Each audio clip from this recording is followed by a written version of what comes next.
للانتماء إلى الأسرة التعليمية التربوية أولا، ثم للاشتغال بهذه المديرية المباركة مع السادة الأساتذة والأستاذات والأطر الإدارية والتربوية، فجزاهم الله تعالى على ما قدموه إلي من خدمات وتسهيلات وتيسيرات. كما أحس أيضا بألم الفراق لهذه المديرية الإقليمية نظرا لانتقال الاشتغال بقطاع قريب منه، لكن لهذه المديرية خصوصية ثقافية واجتماعية وأيضا امتنانية وإحسانية. فلا شك أن الخروج من هذه، لما تدخل هذه المديرية قد تحس بسعادة الجبال سهول، لكن لما تريد أن تخرج فلا شك أنك لا تخرج فرحا، بل ستحس بحنين الفراق وبحنين الود والاحترام، وسيبقى ذلك راسخا في ذهني وذاكرتي ما دمت حيا.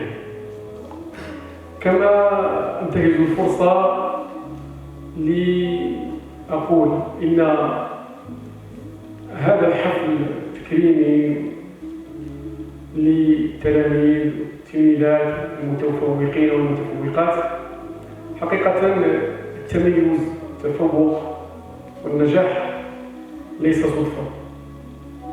التميز والتفوق والنجاح في الحياة ليس صدفة، وإنما هو مسار معاناة واشتغال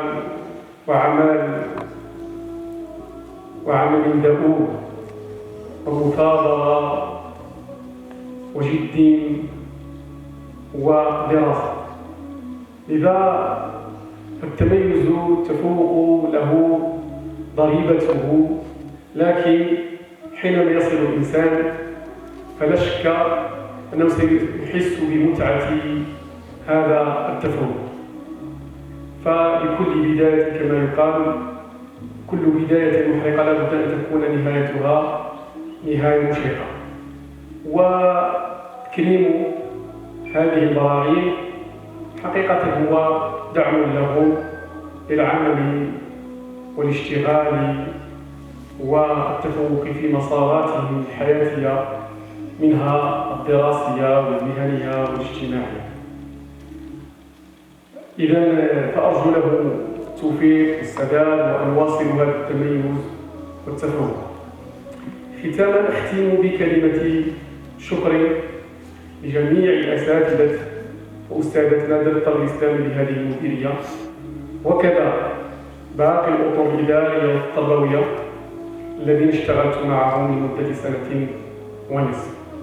فحقيقة يعجز اللسان عن التعبير عن عظيم الامتنان والشكر الذي أكنه لهذه الفئة من كرم الضيافة وكرم الاستقبال والفحاوة والمساعدة والحياء. فلا شك أن هذا الإقليم رغم صعوبة جداله إلا أنه يكبر وينتج ويثمر كبار الشخصيات في هذا البلد، شخصيات ثابتة ومتزنة تتمثل قيم المواطنة وقيم الدين وقيم الإسلام. فحقيقة هذا الإقليم يعد من أعظم أقاليم المملكة الذي خرج ولا زال يخرج ثلة من أبناء هذا الوطن الصالحين والمصلحين في جميع القطاعات. حقيقة سأبقى متواصلا مع هذه الثلة المباركة سواء ممن حضروا أو لم يحضروا، فأرجو التوفيق والسداد في مساراتهم الحياتية، ونرجو أن نلتقي إن شاء الله تعالى في لقاءات أخرى مباركة. والسلام عليكم ورحمة الله تعالى.